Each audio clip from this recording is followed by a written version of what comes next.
Hello friends, now today is one of the new topic, that is biotechnology. So that first part of steam cell in that given chapter, that is 8, is already completed.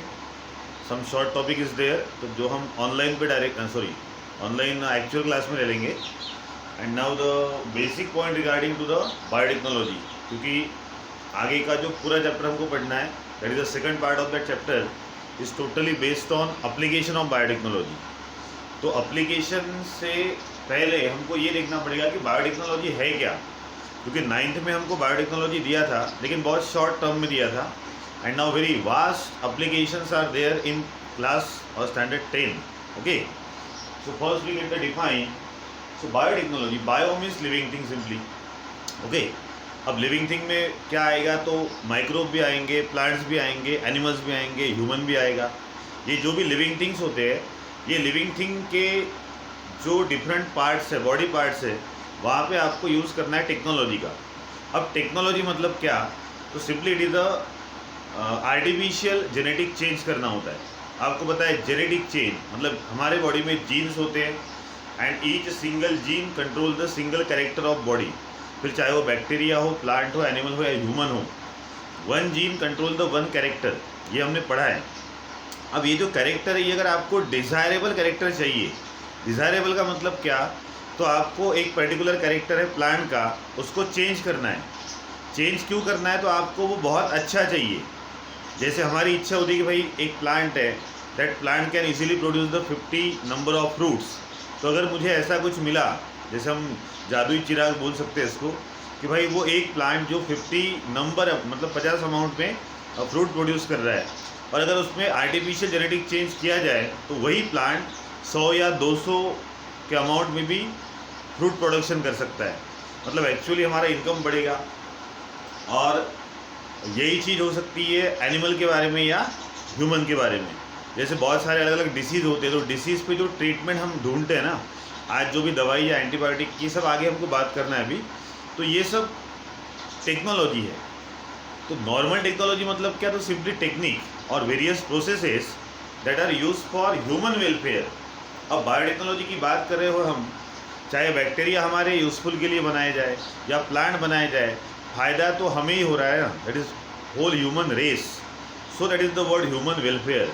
अब कोई plant अगर ज़्यादा fruit दे भी रहा है, वो plant को फ़ायदा नहीं है, फ़ायदा हम लोग लेंगे, बराबर है, उसको बेच के.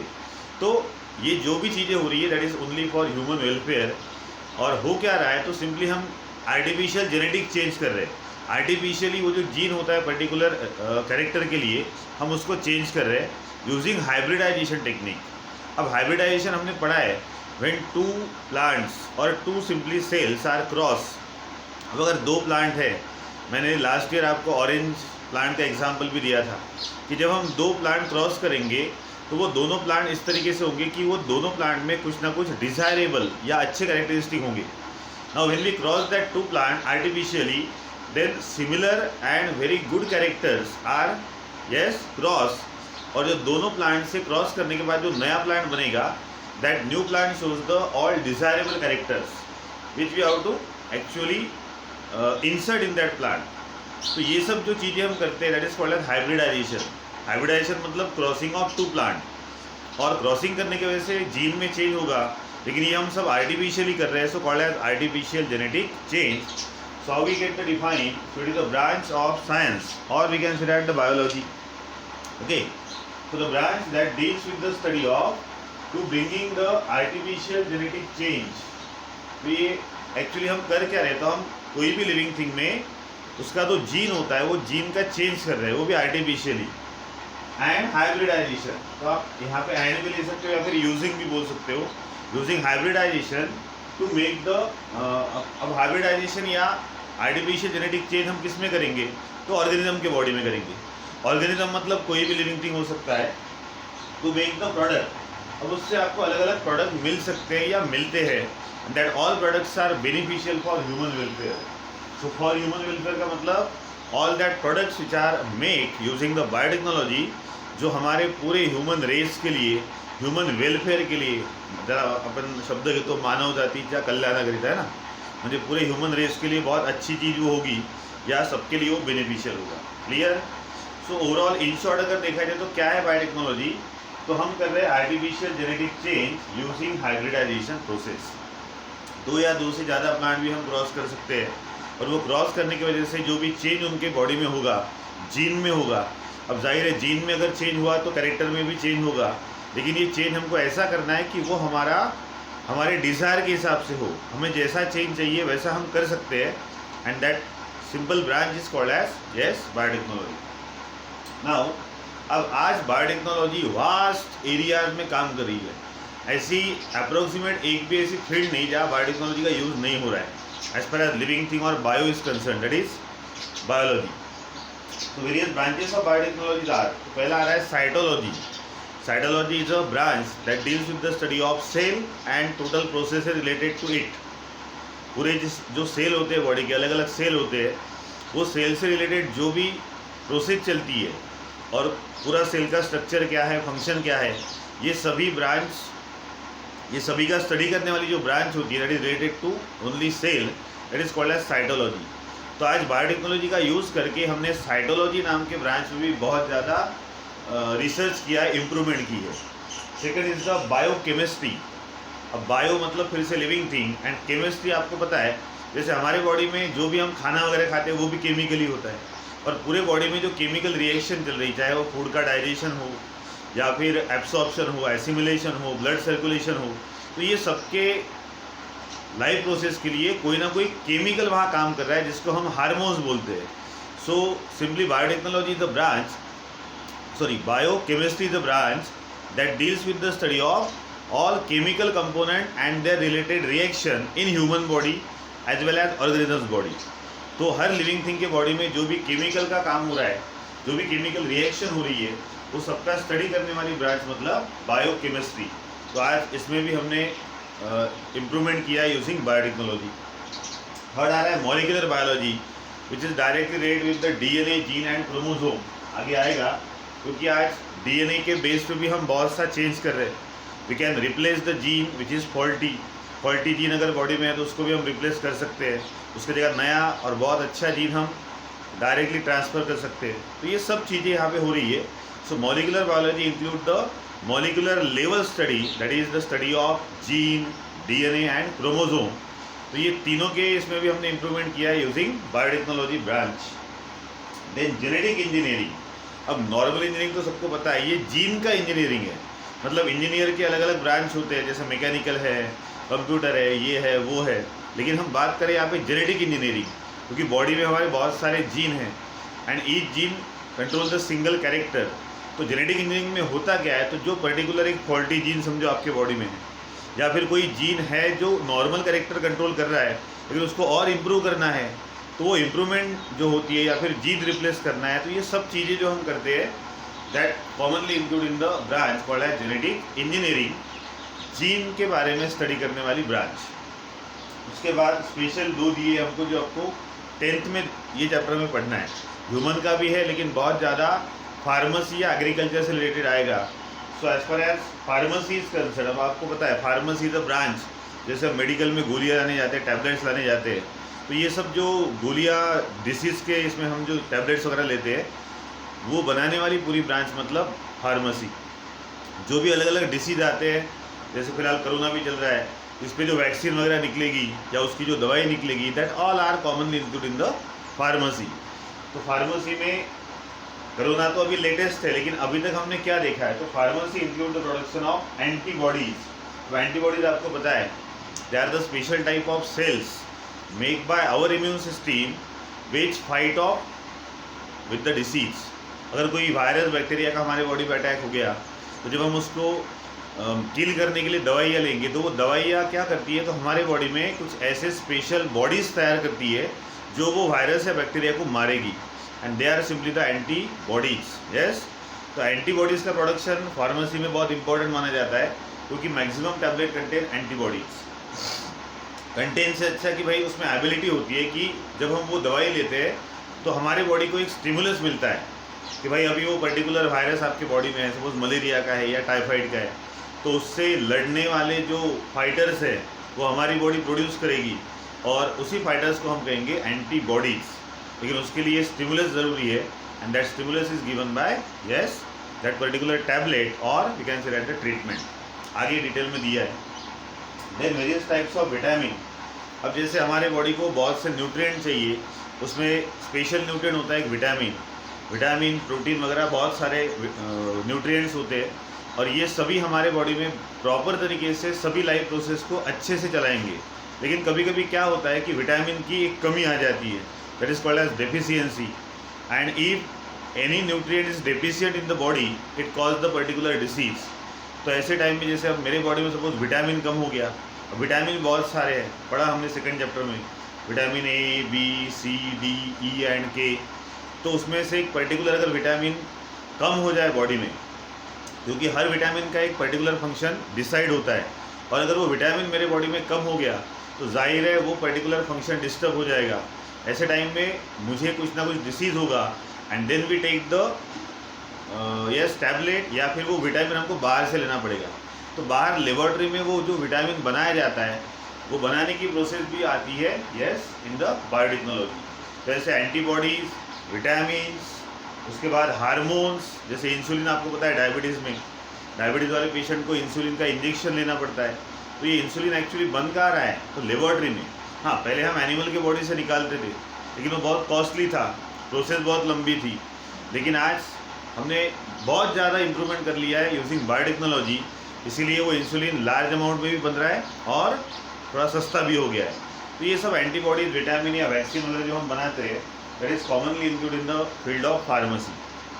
देन एग्रीकल्चर में high class variety of crop. अब हाई क्लास मतलब जैसे आप नॉर्मली अगर चावल लेने जाओ तो आपको एक पर्टिकुलर, समझो आप दुकान में गए तो आप एक नहीं तो कम से कम 6-7 अलग अलग टाइप के आपको राइस मिलेंगे, चावल के रखे होते हैं.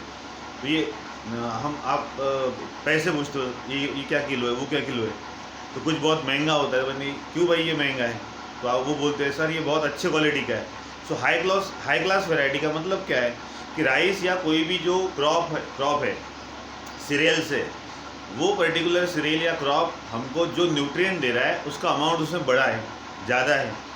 जैसे एक नॉर्मल अगर आपने राइस खाया कोई भी पर्टिकुलर जिसका नाम होगा, और वो अगर आपको एक पर्टिकुलर अमाउंट में प्रोटीन विटामिन दे रहा है, तो हाई क्लास वैरायटी का मतलब क्या, तो सेम अमाउंट में अगर आप दूसरा चावल खाओगे तो वो आपको पहले से ज़्यादा अमाउंट में विटामिन या वो पर्टिकुलर प्रोटीन देगा. That is called as high class variety of crop. And next मैंने लिखा हूँ HYV seed, that is high yield varieties of seed. High yield का मतलब क्या, तो एक पर्टिकुलर क्रॉप एरिया आपके पास है, क्रॉप लैंड है, लेकिन जो सीड आपने सोन की, जो बीज आपने बोए उसमें, तो उसमें 1 हेक्टर में एक पर्टिकुलर समझो 10 क्विंटल आपको प्रोडक्शन मिल रहा है. लेकिन अगर हमने बहुत अच्छे क्वालिटी की या बायोटेक्नोलॉजिकली बनाए हुए अगर वहाँ पे सीड यूज़ किए, तो वही 1 हेक्टर में आपको 10 क्विंटल की जगह 20, 30 या 40 क्विंटल भी क्या प्रोडक्शन मिल सकता है. And that is called as high yield variety of crop, मतलब जहाँ पे ईल्ड या प्रोडक्शन ऑफ क्रॉप ज़्यादा होगा. तो ये ऐसी चीज़ें आएगी एग्रीकल्चर में. Clear? That is about the main areas regarding to the biotechnology. Biotechnology आज कौन कौन से एरिया में काम कर रहा है, that is that point. Now तो ये तो थी डिफाइन और वेरियस ब्रांचेस और फील्ड जहाँ पे बायोटेक्नोलॉजी का आज बहुत ज़्यादा यूज़ हो रहा है for improvement. Now again 2 points are there. Now main area मतलब वही है जो हमने जैसे ब्रांचेस थी, लेकिन वो ब्रांच के अंदर भी अलग अलग एरियाज़ होते हैं, अलग अलग सब फील्ड्स होती है. तो ऐसे कुछ हमको 10th में जो दिए है वो जो आगे हम मतलब एक्सप्लेन करेंगे इन द फॉलोइंग चैप्टर, वो मेन एरियाज यहाँ दिए. जैसे फर्स्ट आ रहा है यूज़ ऑफ वेराइटीज और वेरियस एबिलिटीज ऑफ माइक्रो. जैसे आपको 7 चैप्टर में लेने वाला था, लेकिन 7 में इजी वाला दिया है, ये थोड़ा सा चैप्टर हार्ड था और बहुत इंपॉर्टेंट था. तो वो 7 चैप्टर में आपको ये पूरा 7 चैप्टर में आएगा. That is use of various abilities of micro. अलग अलग टाइप के माइक्रो ऑर्गेनिज्म होते हैं, स्पेशली बैक्टीरिया. कुछ यूज़फुल है, कुछ हार्मफुल है. जाहिर है हम यूज़फुल वाले यूज़ करेंगे. तो जैसे आपको पता है फर्मेंटेशन, मम्मी जैसे इडली डोसा ढोकला वगैरह बनाती है, तो वैसे आज लार्ज अमाउंट प्रोडक्शन भी इसका पॉसिबल है due to that ability present in that micro. तो मैंने यहाँ फर्स्ट लिखा हूँ मिल्क प्रोडक्ट. तो जो भी आप पनीर, चीज़, बटर वगैरह बाहर से लाते हो, तो ये सब बाहर से एक्चुअली बनाया कैसे, तो जो बैक्टीरिया में ये बनाने की एबिलिटी थी उसको हमने इम्प्रूव किया। मतलब एक पर्टिकुलर अमाउंट ऑफ बैक्टीरिया है तो वो लार्ज अमाउंट में ये मिल्क प्रोडक्शन बना सकता है, लार्ज अमाउंट में वो प्रोडक्शन दे सकता है अगर आपने उसके जीन को चेंज किया। क्योंकि एक्चुअली बायोटेक्नोलॉजी वही था, जेनेटिक मैनिपुलेशन भी कहा जाता है। मैनिपुलेशन मतलब change, that is simply artificial genetic change. तो मिल्क प्रोडक्ट जो भी आज हम ला रहे हैं वो लार्ज अमाउंट में अगर आपको प्रोड्यूस करना है, so we can use the abilities of that microbe. In the same way alcoholic field जो होती है, जैसे इथिल अल्कोहल वगैरह होता है, जो एक सोल्यूशन बना जाता है in the large amount of various industries, या फिर जो अलग अलग टाइप के हम अल्कोहल प्रोड्यूस करते हैं यूजिंग मोलासेस, तो उसमें भी माइक्रोब का यूज़ होगा।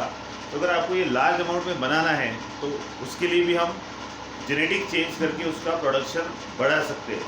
That is the first use of various abilities of microbe in the field of biotechnology.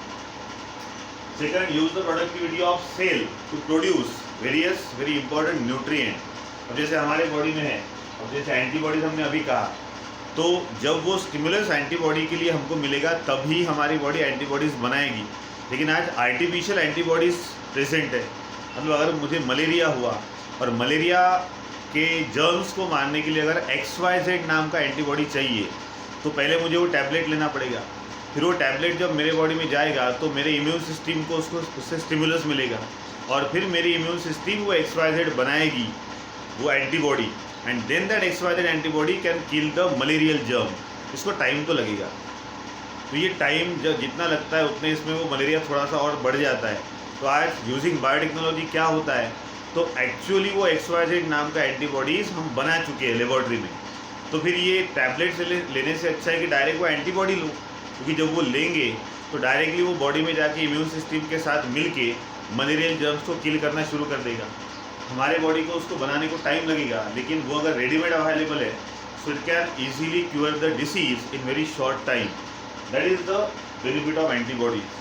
Then again antibiotic, antibiotic नाम के बहुत से टैबलेट है। एंटीबायोटिक हमारी रेजिस्टिव पावर इंप्रूव करती है। इम्यून सिस्टम को बढ़ाने वाले जो केमिकल होते हैं उसको जनरली हम एंटीबायोटिक्स कहते हैं। वो भी आज बायोटेक्नोलॉजी का यूज़ करके हम बना सकते हैं। Then various types of vaccine, polio के बारे में सबने सुना है, और मे भी अब कोरोना की वैक्सीन आएगी। तो आएगी का मतलब क्या, तो जब वो हम लेंगे तो हमको कोरोना नहीं होगा। जैसे आज हम बिलो 5 ईयर्स हमने पोलियो की मल्टीपल वैक्सीन ली है, जिसकी वजह से आज हम मैक्सिमम लोग या फिर सभी लोग पोलियो फ्री हो गए। मतलब पोलियो के जर्म्स तो बॉडी में जाएंगे, लेकिन ऑलरेडी वो वैक्सीन अवेलेबल है जो हमको पोलियो होने से रोकेगा। सो ऐसी वेरियस वैक्सीन कैसे बनी, again using that biotechnology. That is the disease treatment area. Third, use of biomolecule like DNA और प्रोटीन। तो DNA या प्रोटीन का अभी कोई बोलना, क्योंकि बहुत बड़ा टॉपिक है और वो आपको दिया है आगे, जैसे DNA फिंगरप्रिंटिंग वगैरह आएगा, उसके बाद DNA मैनिपुलेशन आएगा।